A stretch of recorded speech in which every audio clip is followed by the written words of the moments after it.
গর্তে থেকে মামা করে ডাকছে।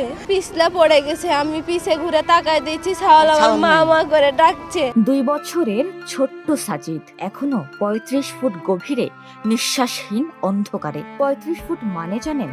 প্রায় 3 তলা বিল্ডিং এর সমান গভীরতা। কল্পনা করলে শিউরে উঠবে আপনার শরীর, দম বন্ধ হয়ে আসবে। আর আজ সেখানেই রয়েছে নিষ্পাপ এই বাচ্চাটি। সে হাত নাড়তে পারছে না, নিজের শরীরটা ঘোরাতে পারছে না। চারিদিকে শুধু ঠান্ডা মাটি আর অন্ধকার। রাজশাহীর তানুরে গভীর নলকূপের গর্তে পড়ে যাওয়া সাজিদকে অক্ষত অবস্থায় উদ্ধারের এখনো চেষ্টা চালাচ্ছে ফায়ার সার্ভিসের 5টি ইউনিট। আজ বৃহস্পতিবার প্রায় 21 ঘন্টা পেরিয়ে গেলেও শিশুটিকে উদ্ধার করা যায়নি। গত বুধবার দুপুর 1টার সময় ধান কাটার মাঠের পাশে সাজিদ হাঁটছিল মায়ের হাত ধরে। মা রুনা খাতুন কোলে তার আরেকটি ছোট্ট সন্তান। হঠাৎ সাজিদ মা বলে চিৎকার করে উঠলে রুনা ঘুরে তাকিয়ে দেখলেন তার কলিজার টুকরোটি আর নেই। যেন মাটি গিলে ফেললো তার ছোট্ট শরীরটাকে। কিছুক্ষণ পরই গর্তের ভেতর থেকে ভেসে এলো কান্না ভেজা কণ্ঠে মা ডাক। এই ডাকে মাটি কেঁপে উঠলো, মানুষ ছুটে আসলো, কিন্তু কেউ কিছুই করতে পারলো না। কারণ গর্ত এতটাই সরু আর এতটাই গভীর যে নিচে নামা প্রায় অসম্ভব। গর্তে থেকে মামা করে ডাকছে। 2 ছাওয়াল 2 কাকালে তুলেছি, পরে একটা নামাই দিছি, ওকে নামাই দিছি।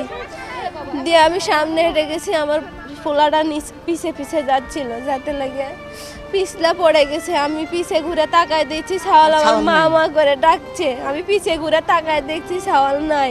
গর্তে থেকে মামা করে ডাকছে।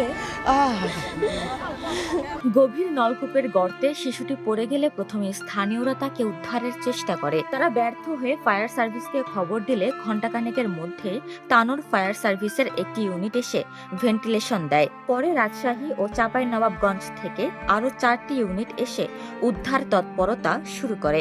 প্রথমে চার্জ ভিশন ক্যামেরার মাধ্যমে গভীর নলকূপের গর্তে শিশুটির অবস্থান বোঝার চেষ্টা করলেও 35 ফুট গভীরে শিশুটির অবস্থান না পাওয়ায় পাশে এক্সকেভেটর দিয়ে রাতভর খনন কাজ করা হয়। সকালে 40 ফুট খনন শেষে এখন সুড়ঙ্গ তৈরির চেষ্টা করছে ফায়ার সার্ভিসের কর্মীরা। এক্সকেভেটরের মাধ্যমে আজকে 1 ঘন্টা 1.5 ঘন্টা আগে এক্সকেভেটরের মাধ্যমে মাটি কাটার কাজ শেষ হয়েছে। এতে 35 ফিট পর্যন্ত মাটি কাটা হয়েছে।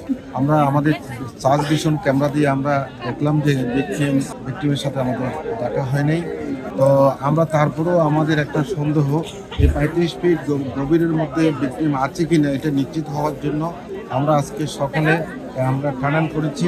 35 ফিটের মধ্যে টানেলের মধ্যে পাই নাই। তারপরে এখন আমরা এই 35 ফিট মানে হাইট এটা আমরা অনুসন্ধান চালাচ্ছি ওখানে কোনো আটকা পড়ে আছে কিনা। এর মধ্যে যদি না পাই তাহলে আবার 35 ফিটের পরে যে আন্ডারগ্রাউন্ডে চেষ্টা করতে হবে, অন্য করতে হবে। এই গ্রামের প্রতিটি মানুষের চোখে এখন একটি দৃশ্য, 35 ফুট গভীরে একটি ছোট্ট দেহ।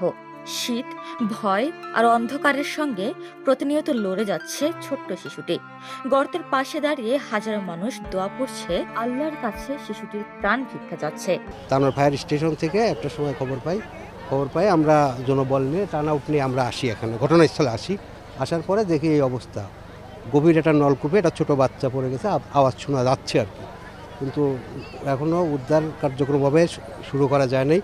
চিকন গর্ত তো লোক ঢোকা যাচ্ছিল না, এই জন্য আমরা মোটামুটি আরও ওই ওসি সাহেবের সাথে কথা বলেছি, টিওনো স্যারের সাথে কথা বলছে।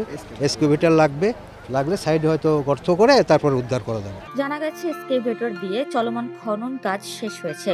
এখন খনন করা গর্ত থেকে সুড়ঙ্গ খুঁড়ে শিশুটি যে গভীর নলকূপের মধ্যে পড়েছে সেখানে ঢোকার চেষ্টা করছে উদ্ধারকারীরা। এ ব্যাপারে ফায়ার সার্ভিস কর্মী দিদারুল আলম বলেন, আমরা সুড়ঙ্গ করার পর ওই গর্তে যদি শিশুটিকে পাওয়া না যায় তাহলে আর খনন করা সম্ভব হবে না। নলকূপের গভীরতা 150 থেকে 200 ফুট। নলকূপের ভেতরে যে কোনো জায়গায় আটকে থাকার সম্ভাবনা আছে শিশুটির।